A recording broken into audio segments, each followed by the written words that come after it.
Hi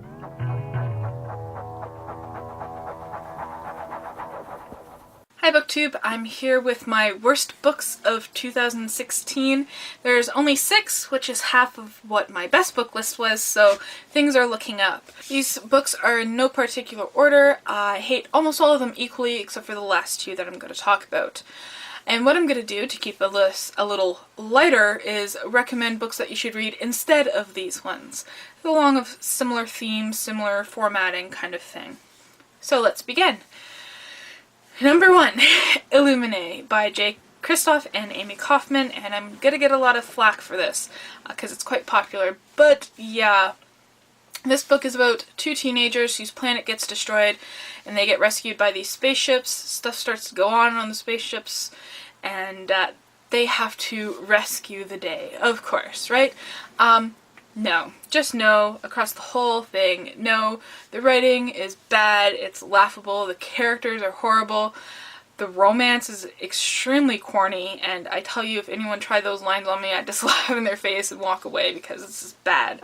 Bad, bad, bad, bad, bad. Instead, you should read House of Leaves, which is also a collection of documents in an experimental format. It also features love stories and weird things going on, and it's much, much better done.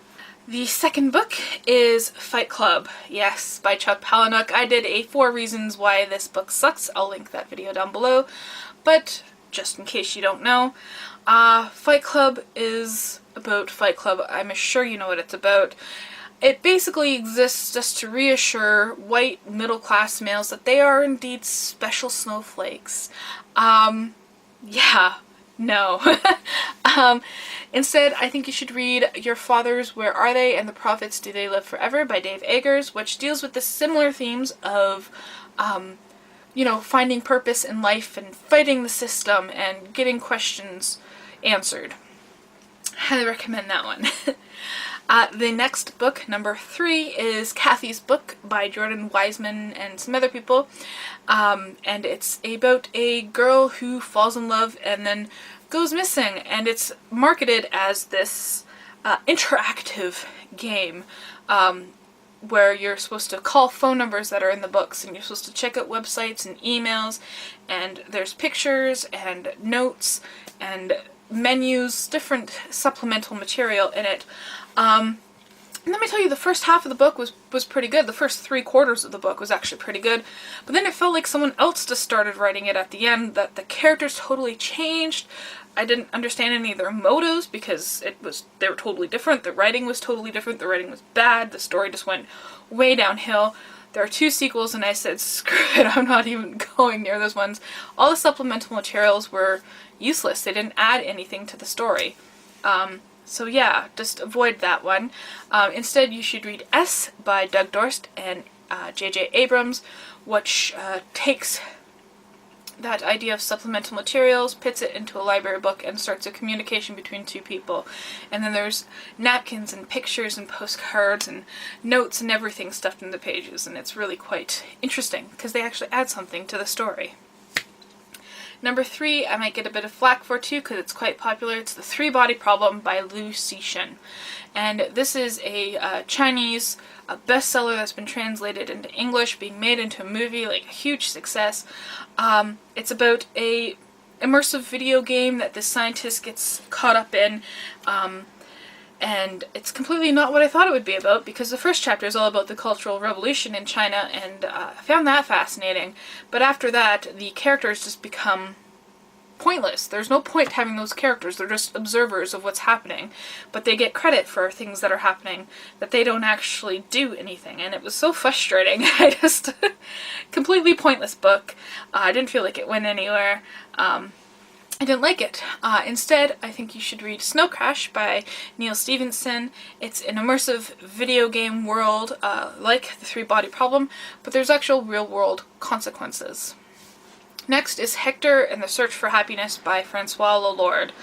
And let me tell you, this is a bad book.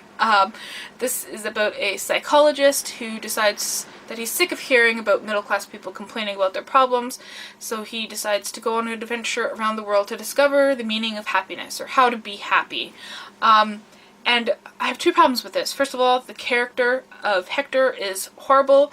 He goes out and cheats without his conscience troubling him, and he's very misogynistic. One of the women that he has an affair with, he doesn't even bother naming. It's Mary's cousin that he has an affair with, and it's like, why can't you give her a name? And the happiness list that he comes up with is very kind of superficial stuff that you'd read in like a woman's weekly advice magazine, of like, happiness is smiling children, and happiness is a first-class train ticket. Just totally superficial. Instead, I suggest that you read Minister Without Portfolio, which is also about the search for happiness, but in a much more mature and complicated manner. I know I said this list wasn't in any order, but this book is by far the worst book of the year because it is the most damaging, and that's Birdie by Tracy Lindbergh. This is the story of Birdie, Bernice, who's called Birdie. She's a First Nations woman who gets raped and abused by her family, so she runs away and then goes on this spiritual healing, and nothing happens by the end of the book. She decides to just go back to her family, and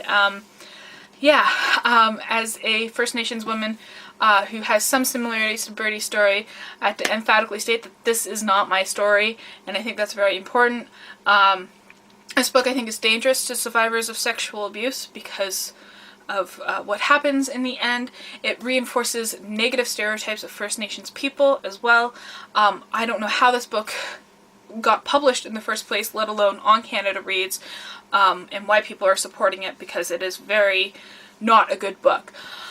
Instead, I suggest that you read The Outside Circle, which is also about a First Nations healing process, but in a much more expansive manner, in that it not only deals with personal issues, but in the historical context of everything, coming to terms with healing in a First Nations way.